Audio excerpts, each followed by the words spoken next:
नमस्कार बच्चों, मैं निवेदिता मिश्रा आप सभी के अपने YouTube चैनल नमो शिवाय एकेडमी में आपका स्वागत करती हूँ। उम्मीद करती हूँ आप सभी लोग अच्छे होंगे और आप सभी लोग अपनी पढ़ाई को बहुत अच्छे से कर रहे होंगे। जैसा कि आप सभी लोग जानते हैं, हम लोगों ने अभी तक 3 चैप्टर को पढ़ लिया है अच्छे से। आज हम लोग अपना नया चैप्टर पढ़ने वाले हैं जो है उपसर्ग। तो अब हम लोग जानते हैं कि उपसर्ग क्या होता है। तो उपसर्ग की अगर हम लोग बात करें बच्चों, तो उपसर्ग जो होता है वो दो शब्दों के मेल से बना होता है।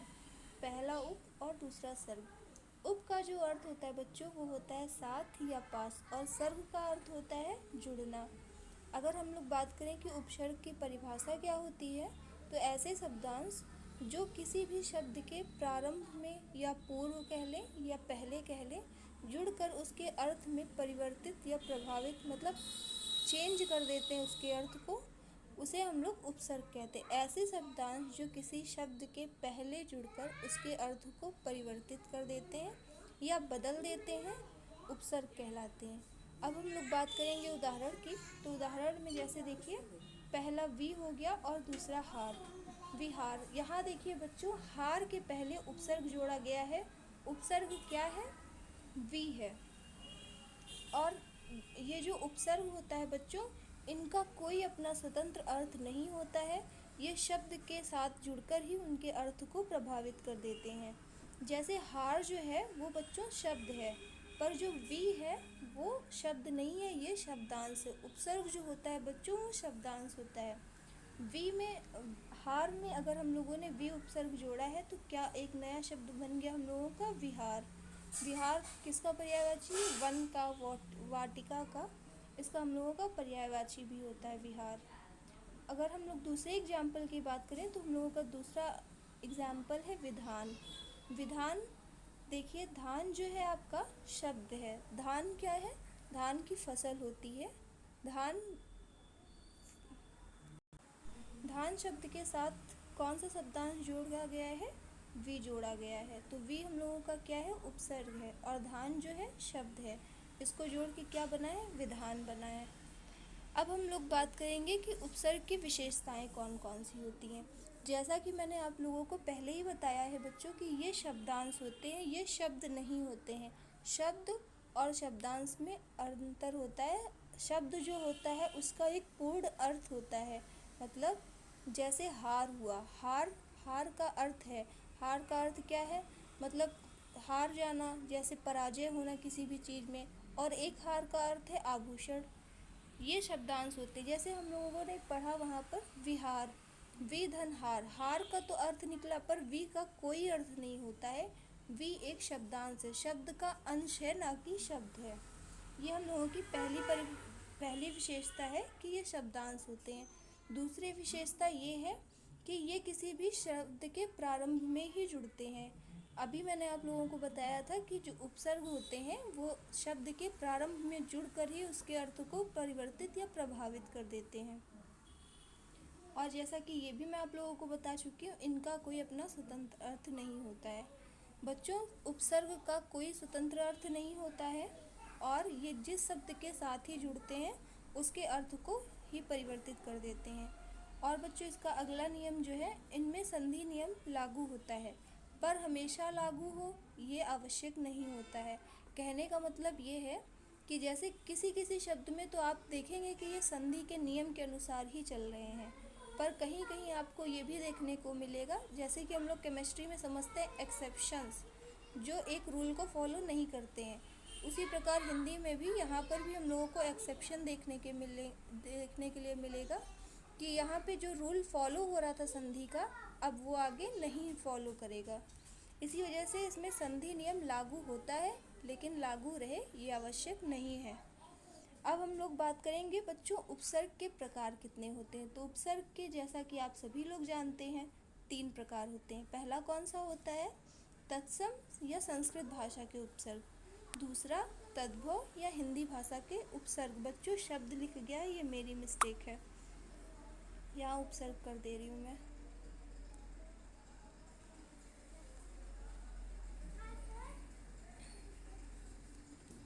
दूसरा तद्भव या हिंदी भाषा के उपसर्ग। तीसरा विदेशी भाषा के उपसर्ग। अब हम लोग एक एक उपसर्ग को अच्छे से डिटेल में डिस्कस करेंगे। और देखेंगे कि कितने कितने उपसर्ग होते हैं। तो सबसे पहले हम लोग बात करेंगे तत्सम या संस्कृत भाषा के उपसर्गों की। तो इनकी संख्या जो है वो 22 है। तत्सम या संस्कृत भाषा के उपसर्ग कितने हैं? 22 हैं। अब आप लोग तो संख्या देख के ही डर गए होंगे कि 22 हैं, तो क्या मुझे 22 याद करने पड़ेंगे? आप लोग इसकी बिल्कुल ना टेंशन लो, बस आप लोग ध्यान से देखते रहो। मैं खुद आपको अपने क्लास में ही याद करा दूंगी, आपको अलग से मेहनत करने की कोई ज़रूरत नहीं पड़ेगी। अब हम लोग देखते हैं कि हम लोगों के जो 22 उपसर्ग हैं वो किस प्रकार हैं। तो तत्सम या संस्कृत भाषा के उपसर्ग कितने हैं बच्चों? 22 हैं। 22 उपसर्ग को मैंने 3 पार्ट में ब्रेक किया है। कैसे ब्रेक किया है वो मैं आप लोगों को समझा रही हूँ। जैसे जो 8 होंगे, 8 उपसर्ग जो हैं बच्चों वो हमारे आ शब्द से, आ अक्षर से शुरू होंगे। और जो 4 होंगे वो पा से होंगे, 4 होंगे वो अलग है। ऐसे हम लोगों ने पार्ट कर कर के पढ़ना है, उसको पार्टीशन कर दिया है या फिर उसके भाग कर दिए हैं अलग अलग। तो 8 जो आ से हैं वो कौन कौन से हैं? पहला है अति, फिर अधि, फिर अनु, अप, अपि, अभि, अव, आ। मेरे साथ बोलेंगे आप लोग। अति अधि, अति अधि, अनु अप, अति अधि अनु अप, अपि अभि, अव आ। एक बार फिर से बोलेंगे आप लोग। अति अधि, अति अधि, अनु अप, अति अधि अनु अप, अपि अभि, अव आ। ठीक, ये आप लोगों के 8 हो गए। फिर हम लोगों ने चार में ब्रेक किया इसको। फिर 4 कैसे? 4 जो होंगे वो हम लोगों के पा से होंगे। पा से कैसे?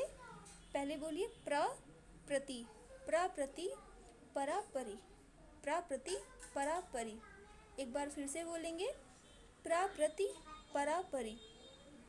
फिर उसके बाद हम लोगों ने कैसे 4, 8 और 4 12 पढ़ चुके हैं। फिर हम लोग 4 फिर से ब्रेक करेंगे 4 पार्ट में। 4 कौन कौन से हैं उपसर्ग? तो वो देखिए, निर्निस, दुर्दुस, निर और निस, निर्निस, दुर्दुस। निर्निस को एक साथ बोलिए और दुर्दुस को एक साथ बोलिए, निर्निस, दुर्दुस। फिर उसके बाद हम लोगों के अब कितने कवर हो गए? 16 उपसर्ग याद हो गए। अब बचे 6। तो 6 को हम लोग 2-2 पार्ट में करके ब्रेक करेंगे। तो 2 कौन सा है? पहला ऊ से होगा। ऊ से कौन कौन से हैं? उद उप। कौन कौन से हैं? उद उप, उद उप। फिर उसके बाद सा से है। सा से कौन सा है? सुसम। सा से कौन सा है? सु और सम। फिर 2 कौन सा बचा? नी और वी, निवी। नेवी से याद रख सकते हैं आप लोग नेवी को। अब हम लोग एक बार फिर से रिवीजन करेंगे। उपसर्ग कितने थे? 22। तो हम लोगों ने कैसे पढ़ा है? पहले 8 को एक साथ, फिर 4 को एक साथ, फिर 4 को एक साथ, फिर 2-2 को एक साथ। 8 को पहले हम लोग रिवाइज करेंगे। तो 8 कैसे? अति अधि, अति अधि, अनु अप, अपि अभि, अव आ। फिर जो 4 है वो है प्राप्रति, परापरि, प्राप्रति, परापरि। और फिर जो 4 है वो है निर्निस, दुर्दुस। फिर जो 2 है वो है उद उप, और जो 2 है फिर उसके बाद सुसम, और फिर जो उसके बाद 2 है वो है निवी। अब उम्मीद करती हूँ कि आप लोगों को यहाँ तक इतना समझ में आ गया होगा और याद भी हो गया होगा। अगर नहीं भी समझ में आया है तो बिल्कुल भी डरना नहीं है या घबराना नहीं है कि मुझे नहीं याद हुआ है। बस सिंपल सा आप लोगों को एक काम करना है कि क्लास थोड़ी सी जहाँ नहीं समझ में आया है उसको, उतने पार्ट को एक बार फिर से रिपीट करके देख लेना है, फिर आप लोगों को पक्का याद हो जाएगा। हम लोगों ने 8 पढ़े थे, तो 8 में पहले आ से स्टार्टिंग थी। तो सबसे पहले हम लोग बात करेंगे अति के बारे में। तो अति का जो बच्चों अर्थ होता है वो होता है अधिक, अत्यल्प। अब हम लोग उपसर्ग से 3-3 शब्द या 4-4 शब्द बना के पढ़ेंगे। तो अति उपसर्ग का यूज़ कर अति उपसर्ग का प्रयोग करके हम लोग शब्द बनाएंगे। कौन सा? पहला बनाएंगे अत्यल्प, दूसरा अतिक्रमण, तीसरा अत्यधिक, चौथा अत्यंत। ऐसे बच्चों अति का अर्थ क्या होता है? अधिक। और इस प्रकार आप लोग अति उपसर्ग का यूज़ करके बहुत सारे शब्द बना सकते हैं। और आप लोग होमवर्क में एक उपसर्ग का यूज़ करके जो मैं बता रही हूँ दो अपने मन से ज़रूर बनाएं। इससे आप लोगों को याद करने या रटने की बिल्कुल भी ज़रूरत नहीं पड़ेगी। फिर हम लोग बात करेंगे अगले की। तो अगला है अति, फिर अधि। अधि का अर्थ क्या होता है बच्चों? प्रधान, श्रेष्ठ या ऊपर। अधि का अर्थ होता है प्रधान मतलब मुख्य, या फिर श्रेष्ठ, या फिर ऊपर। तो अधि उपसर्ग का प्रयोग करके हम लोग कौन सा शब्द बनाएंगे? तो पहला शब्द जो होगा हम लोगों का अध्यक्ष होगा। कौन सा बच्चों? अध्यक्ष। फिर आदित्य का, फिर अधिकार और अध्ययन, अधिष्ठाता। फिर बच्चों हम लोग बात करेंगे अगले उपसर्ग की। तो अगला उपसर्ग है हम लोगों का अनु। अनु का अर्थ क्या है? अनु का अर्थ है पीछे या सहायक। अनु का अर्थ क्या है बच्चों? पीछे या सहायक।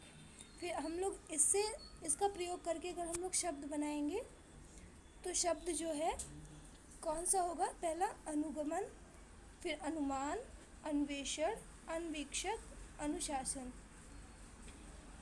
फिर हम लोग बात करेंगे अप की।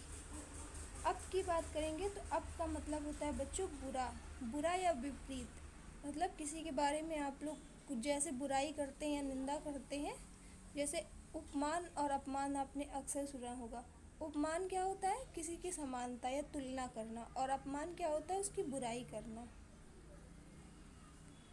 फिर अब हम लोग अप बुरा या विपरीत की बात करेंगे तो अपकार, अपयश और अपकीर्ति, अपव्यय, अपवाद, ये हम लोगों के अप उपसर्ग के शब्द हैं। अब हम लोग बात करेंगे अपी का। तो अपी का अर्थ होता है बच्चों भी। जैसे आप लोगों ने हिंदी में पढ़ा होगा भी, बहुत जगह लिखा हुआ मिलता है। तो भी का भी। फिर अपी उपसर्ग से हम लोग शब्द बना के देखेंगे। तो पहला होगा अपितु, फिर अपिधान और उसी प्रकार से अपहित। अब हम लोग अगले उपसर्ग की ओर चलेंगे। तो अगला उपसर्ग होगा हम लोगों का अभी।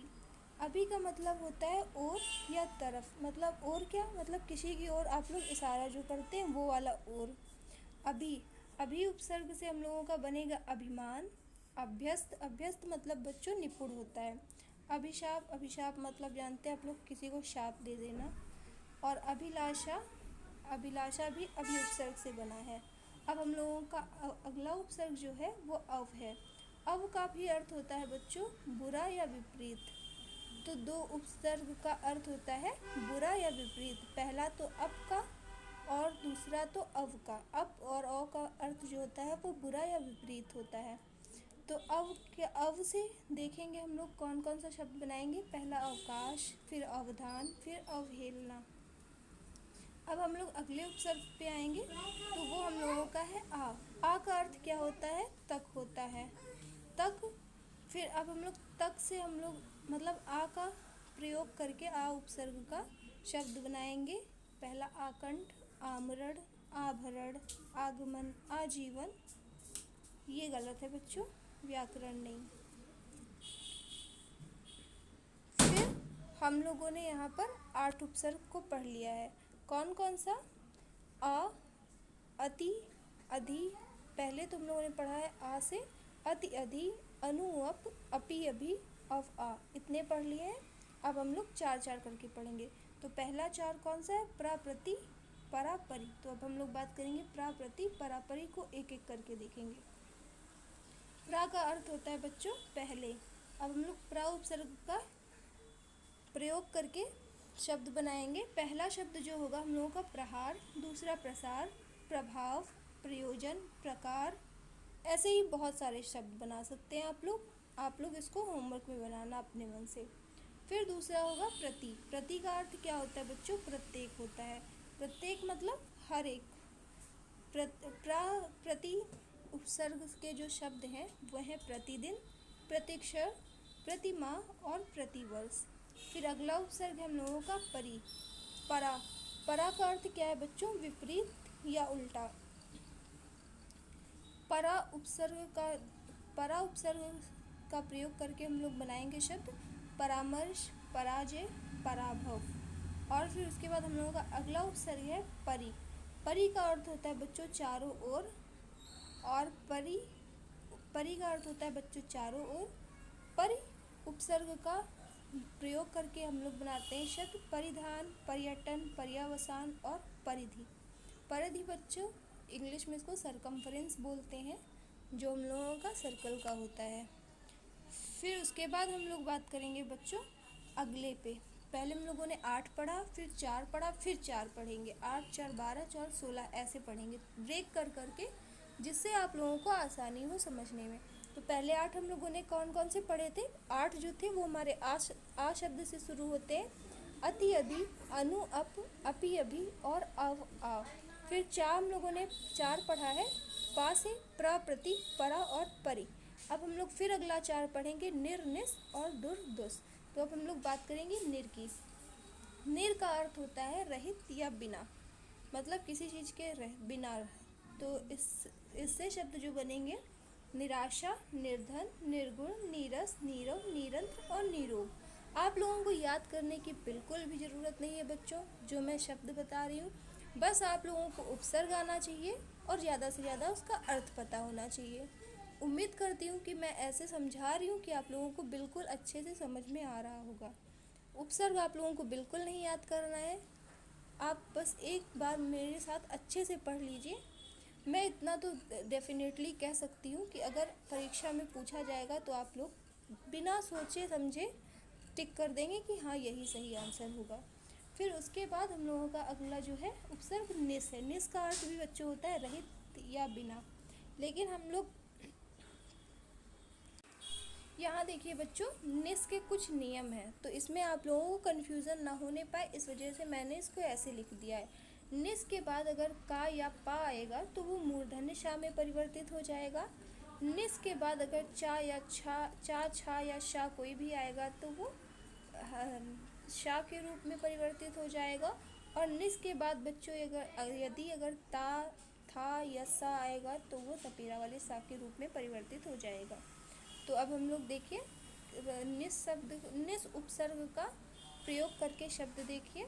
निष्काम, निष्कपट, निष्पाप, निष्कर्म, निष्प्रयोजन, निश्चय, निश्चल, निश्वास, निस्तारण, निस्सीम, ऐसे बच्चों बहुत सारे होते हैं। उसी प्रकार हम लोग अब पढ़ेंगे दुर उपसर्ग के बारे में। तो दुर उपसर्ग का भी अर्थ होता है बुरा, विपरीत या कठिन। तो दूर से कौन कौन से शब्द बनेंगे? दुर्जन, दुराशा, दुरुपयोग, दुराभिसंधि और दुराचार। उसके बाद हम लोग पढ़ेंगे दुस उपसर्ग के बारे में। दुस उपसर्ग का भी मतलब बुरा या विपरीत ही होता है या कठिन होता है। दुस्साहस, दुस्तर, मतलब कहते हैं ना कि तुमने ये दुस्साहस कैसे किया, वही चीज़ है। तुमने ये बुरा साहस या फिर दुस्साहस कैसे किया। दुस के भी बच्चों कुछ नियम हैं। तो दुस के बाद अगर का या पा आएगा तो ये भी मूर्धन्य सा में परिवर्तित हो जाएगा। दुस के बाद चा, छा या शा आएगा तो ये भी शा के रूप में परिवर्तित हो जाएगा, शा। और दुस के बाद अगर ता, था, सा आता है तो ये सपेरा वाले सा के रूप में परिवर्तित हो जाएगा। अब हम लोग इसकी बात करेंगे तो दुष्परिणाम, दुष्कर्म, दुष्कपट, दुष्प्रयोजन, दुष्चक्र, दुष्चाल, दुशासन, ये हम लोगों का हो गया 22 सॉरी बच्चों 8 4 12 4 16 उपसर्ग हम लोगों ने कंप्लीट कर लिए। अब हम लोग दो दो को करके पढ़ेंगे। तो पहला जो होगा हम लोगों का उद, फिर उप। उद का अर्थ होता है बच्चों ऊपर, ऊपर मतलब ऊपर या ऊंचा। उद्गम, उत्खनन, उत्कोच, उत्कंठा, उज्ज्वल, उद्धार, उद्धरण, ये बच्चों इसके शब्द हैं। अब हम लोगों का अगला उपसर्ग है उप। उप का अर्थ होता है पास, सहायक या नीचे। बच्चों उपसर्ग का जो प्रयोग करके शब्द बनेगा वो बनेगा उपधान, उपवन, उपहार, उपकार, उपयोग, उपसंहार, उपत्यका। फिर अगला उपसर्ग हम लोग दो करके पढ़ेंगे सु और सम। सु क्या है बच्चों? सु का मतलब अच्छा या सरल। अच्छा, फिर यहाँ है हम लोगों का पहला शब्द जो बनेगा सुगम। सुगम का अर्थ क्या होता है? जो अच्छा हो, सुगम। फिर उसके बाद स्वच्छ, सुयोग, सुमति, सुशासन और सुलभ। फिर सु उपसर्ग तो हम लोगों ने पढ़ लिया। फिर उसके बाद हम लोग बात करेंगे सम के बारे में। तो हम लोग सम देखेंगे। तो सम का बच्चों कोई अर्थ नहीं होता है। सम का प्रयोग करके हम लोग शब्द बनाएंगे संकर, संविधान, संयोग, संहार, संसार, संस्कृत और संस्कार। बच्चों यहाँ देखिए सब में आपका संधि नियम लागू होता है। और फिर उसके बाद हम लोगों का सिर्फ दो उपसर्ग बचता है, नी और वी। तो नी जो है, नी का अर्थ होता है बड़ा या विशेष। फिर इसके जो उपसर्ग बने, इस उपसर्ग का जो प्रयोग करके शब्द बनेंगे वो होंगे निदान, निमग्न, निसार और निषेध। वी उपसर्ग का बच्चों जो अर्थ होता है वो होता है विशेष या भिन्न, विशेष या भिन्न। अब वी उपसर्ग का जो बच्चों शब्द बनेगा प्रयोग करके वो होगा विहार, विज्ञान, वियोग और विस्थापन और व्याकरण। तो बच्चों यहाँ पर हम लोगों का तत्सम या संस्कृत भाषा के उपसर्ग समाप्त होते हैं। अब आप लोगों के कोई भी डाउट हो तो वो मुझे कमेंट सेक्शन में ज़रूर बताएं।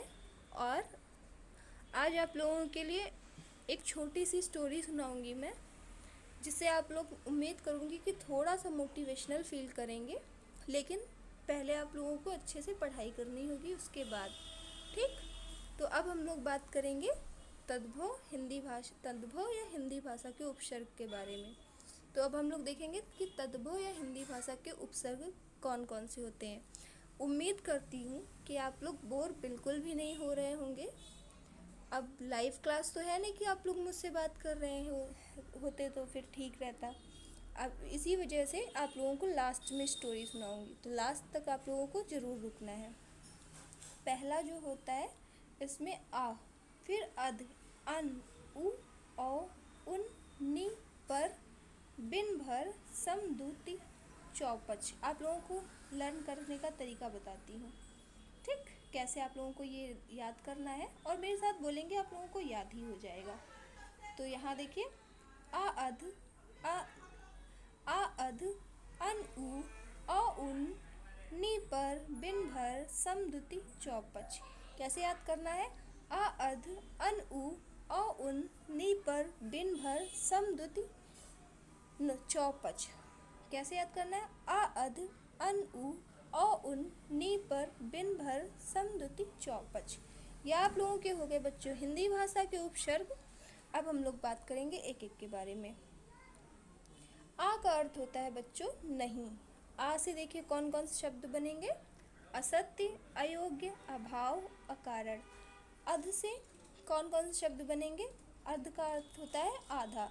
आधा से कौन कौन सा? अध पका, अध मरा, अध जला, अध कचरा। जैसे देखिए आप लोग गांव में अक्सर लोग बोलते हैं कहाँ जा रहे हो, एकदम अधमरे हो गए हो। या फिर जैसे कुछ लोग खाना पानी छोड़ देते हैं तो उनको देख के लोग क्या बोलते हैं? तुम तो बिल्कुल अधमरे हो गए हो। और खाना अगर कच्चा रह जाएगा तो गांव में क्या कहेंगे? एकदम अधपका बना है, मतलब खाना पका ही नहीं है, आधा पका है। फिर उसके बाद हम लोगों का अगला उपसर्ग है अन। अन का अर्थ होता है नहीं। इसका उपसर्ग, इस उपसर्ग का प्रयोग कर कौन कौन से शब्द बनेंगे? पहला अनमेल, दूसरा अनमोल, अनगिनत, अनहोनी, अनचाहा, अनजान। फिर अगला उपसर्ग है हम लोगों का ऊ। ऊ का अर्थ होता है ऊपर या ऊंचा, ऊपर या ऊंचा। उसके बाद इससे कौन कौन से शब्द बनेंगे? उचक्का, उखाड़ना, उघाड़ना। फिर अगला है औ। औ का अर्थ क्या होता है? बुरा या विपरीत। फिर बुरा या विपरीत तो होता है बच्चों। फिर शब्द कौन कौन से बनेंगे? औगुण, औचक, औघड़, औसर। फिर अगला उपसर्ग हम लोगों का बच्चों है उन। उन का अर्थ होता है एक कम, एक कम। जैसे गिनती में एक कम, 19, 20 में से एक कम 19, 29, 30 में से एक कम 29, 39, 49, 49, 49 लिखा जाता है हिंदी में, लेकिन होता है, पढ़ते हम लोग हैं 49। फिर 59। हम लोगों का अगला उपसर्ग है नी। नी का अर्थ होता है नहीं या रहित या बिना। इसके कौन कौन से शब्द बनेंगे प्रयोग करके? निपुता, निकम्मा, निठल्ला, निहत्था। निकम्मा बच्चों सबकी मम्मी पापा रोज कहते हैं कि ये तो मेरा निकम्मा बेटा है या ये मेरी निकम्मी बेटी है, ठीक। लेकिन फिर भी आप लोगों को बिल्कुल भी बुरा नहीं मानना है। अपने मम्मी पापा को एकदम प्राउड फील कराना है, अच्छे से पढ़ के एकदम एक वर्दी लेनी है आप लोगों को। फिर मम्मी पापा के सामने जाना है, फिर वो लोग प्राउड से बोलेंगे कि ये मेरा बेटा है। और अगला उपसर्ग है हम लोगों का पर। पर का अर्थ क्या होता है बच्चों? दूसरा होता है, दूसरा। अब इससे देखेंगे कौन कौन से शब्द बनेंगे। परहित, प्रकाश, पराधीन, परवरिश। फिर बिन। बिन का अर्थ होता है बच्चों बिना या नहीं या रहित। तो फिर बिन का क्या होगा, बिन देखा, बिन चाहा, बिन पाया, बिन बुलाया, बिन मांगा। ठीक। फिर अगला हम लोगों का उपसर्ग जो होगा बच्चों वो होगा हम लोगों का भर। भर का अर्थ होता है पूरा या भरा हुआ। तो इससे कौन कौन से शब्द बनेंगे। पहला भरपूर, भर पेट, भरसक, भरमार और भरकम। आगे हम लोग बात करेंगे। तो भर तक हम लोगों ने पढ़ लिया। अब हम लोग बात करेंगे सम के बारे में। सम का अर्थ होता है यहाँ पर समान या इक्वल। तो समान क्या, समदर्शी, समकोण, समबाहु, समतल। ऐसी जमीन जिसके तल समान हो। समदर्शी ऐसा दृश्य या फिर देखने हो जो एकदम समान हो। समकोण ऐसे कोण जो समान हो। किसमें समान होते हैं, इक्विलेटरल ट्रायंगल के। फिर अगला है दू। दू का अर्थ होता है दो, मतलब ऐसी चीज़ें जहाँ से दो का पता चले। तो पहला शब्द है दुनाली, फिर दुधारी, दुलत्ती और दुपट्टा। फिर है ती। ती का अर्थ होता है तीन। इससे कौन कौन से उपसर्ग बनेंगे, तिराहा, तिरंगा, तिमाही और तिपाई। फिर अगला अगर हम लोग बात करेंगे तो चौ। चौ का अर्थ क्या होता है बच्चों, चार। चौ का मतलब चार होता है। फिर इससे शब्द बनेगा चौराहा, चौपाया, चौकोर, चौगुन, चौखट और चौपाल। फिर पच का बात करेंगे बच्चों तो पच का अर्थ होता है पाँच। पाँच होता है बच्चों। कौन कौन से शब्द बनेंगे, पहला पचपन, दूसरा पचकूटा, फिर पचमेल और फिर पचरंगा। यहाँ पर बच्चों हम लोगों का तद्भव या हिंदी भाषा के उपसर्ग जो होते हैं कंप्लीट होता है या पूरे हो जाते हैं। अब हम लोग अगली क्लास में बात करेंगे विदेशी भाषा के उपसर्ग के बारे में। तो थोड़ा सा बता दे रही हूँ आप लोगों को। विदेशी भाषा के उपसर्गों के भी बच्चों दो भेद करके हम लोग पढ़ेंगे। पहला अरबी या फारसी भाषा के उपसर्ग और दूसरा अंग्रेजी भाषा के उपसर्ग। टेंशन आप लोगों को बिल्कुल लेके नहीं पढ़ना है, मैं पढ़ाऊँगी आप लोगों को एकदम अच्छे से, याद हो जाएगा क्लास में ही आप लोगों को। और अब हम लोगों की क्लास अब आज तक यहाँ तक ही रहेगी। लेकिन जैसा कि मैंने आप लोगों से प्रॉमिस किया था कि आप लोग अगर अच्छे से पढ़ लेंगे तो मैं आप लोगों को एक स्टोरी सुनाऊंगी। तो बच्चों हम लोग बात करते हैं अपनी स्टोरीज़ के बारे में। तो बिल्कुल ध्यान से सुनना है आप लोगों को, फिर कमेंट सेक्शन में बताना है कि कैसी लगी। देखो बच्चों, एक बार जो होता है वो रास्ते में एक पत्थर पड़ा होता है। वहाँ से एक इंसान जा रहा होता है, गुजर जा रहा होता है। तो बहुत से इंसान, जो पत्थर होता है वो रोड पे पड़ा होता है। उधर ही से बहुत सारे इंसान गुजर रहे होते, कोई बाइक से, कोई कार से, कोई मोटरसाइकिल से, कोई साइकिल से और कोई पैदल भी। तो सब तो जो बाइक से होते हैं, कार मोटरसाइकिल से निकल जाते हैं, किसी को कुछ पता ही नहीं चलता है। एक साइकिल वाले को सुनाई पड़ता है और पैदल इंसान जो होता है उसे सुनाई पड़ता है। तो वो जो पत्थर पड़ा होता है रोड पे, वो क्या कह रहा होता है कि मुझे 2 हाथ, 1 छीनी और 1 हथौड़ी चाहिए। 2 हाथ, 1 छीनी और 1 हथौड़ी चाहिए। तो साइकिल वाला सुनता है, फिर वो इग्नोर करके चला जाता है। लेकिन जो पैदल जा रहा होता है व्यक्ति, उसको बार बार कहते हुए यही सुनता है। तो वो रुकता है और पूछता है, भाई आपको 2 हाथ, 1 छीनी और 1 हथौड़ी क्यों चाहिए। तो कहता है, भाई मैं रास्ते में पड़ा इतनी ठोकरें खा चुका हूँ कि अब मैं अंदर से टूट गया हूँ। बिल्कुल मेरे अंदर बिल्कुल भी हिम्मत नहीं बची है कि अब मैं और ठोकरों या मुसीबतों का सामना करके टिक पाऊँगा। तो इस वजह से मुझे 2 हाथ, 1 छीनी, 1 हथौड़ी चाहिए। तो उसने कहा, ठीक है, मैं आपको 2 हाथ, 1 छीनी, 1 हथौड़ी लाकर दे दूँगा, पर आप करोगे क्या उससे। तो उसने कहा, मुझे 2 हाथ ऐसे चाहिए जो मुझे तराश के पत्थर से मूर्ति बना सके। 2 हाथ कैसे चाहिए, जो मुझे तराश के एक पत्थर से एक मूर्ति बना सके, जिससे मेरी भी पूजा हो और मैं ठोकरें ना खाऊं। तो उसने आदमी ने कहा उससे, पत्थर से, कि फिर तो आपको बहुत तकलीफ़ होगी। तो उसने कहा, मैं इन सारी तकलीफ़ों को सहन करने की क्षमता रखता हूँ ठोकरों से ज़्यादा, क्योंकि ठोकरें जो होती हैं वो ज़्यादा तकलीफ़ देती हैं मुझे। और जो मुझे तराशेगा, मूर्तिकार जो मुझे मूर्ति बनाएगा, वो सिर्फ मुझे एक बार तकलीफ़ देगा, उतनी तकलीफ़ मैं सहन कर लूँगा। मैं कर लूँगा, बस मुझे 2 हाथ एक छीनी और एक एक छीनी, 2 हाथ एक छीनी और एक हथौड़ी चाहिए। फिर वो मूर्तिकार आता है और उसको उसकी मूर्ति बना देता है और फिर उसको क्या होता है, मंदिर में सुशोभित कर दिया जाता है और उसकी पूजा होने लगती है। तो बच्चों, कहने का मतलब क्या है, जैसे आप सभी लोग अभी पढ़ाई कर रहे होंगे तो आप लोगों के पास भी बहुत सारी प्रॉब्लम्स आ रही होंगी, बहुत सारी समस्याएं होंगी। कई कई बार लगता होगा कि अब तो कुछ नहीं है, अब सब ख़त्म है, लेकिन फिर भी आप लोगों की सॉल्यूशन सारी प्रॉब्लम्स का क्या है, सिर्फ़ और सिर्फ आपकी पढ़ाई। तो आपको क्या करना है, आपकी पढ़ाई पे फोकस करना है बच्चों। पढ़ाई जो है डिस्टर्ब करेगी आपको, बहुत पेन भी होगा, बहुत दर्द होगा, सब कुछ होगा बच्चों, मैं नहीं कहती कि नहीं होगा। लेकिन जो आपका गुरु है वो आपके एकदम उस पत्थर के मूर्तिकार के समान है, वो आपको तराश के एक मूर्ति की तरह सुशोभित कर देगा, मतलब वर्दी में। फिर आपकी पूजा नहीं बच्चों, लेकिन आपकी रिस्पेक्ट ज़रूर होगी सोसाइटी में। उम्मीद करती हूँ ये थी हमारी स्टोरी, और स्टोरी का कहने का मतलब सिर्फ इतना है सिंपल सा, कि मेहनत करो बच्चों, प्रॉब्लम्स आएंगी, सब कुछ होगा, लेकिन पढ़ाई के बीच में कुछ भी नहीं आना चाहिए। सिर्फ़ और सिर्फ आपकी पढ़ाई, किसी भी प्रॉब्लम या परेशानी की वजह से बच्चों पढ़ाई बिल्कुल नहीं छोड़नी है और एकदम अच्छे से पढ़ते रहना है। ये रही आज की हमारी स्टोरी।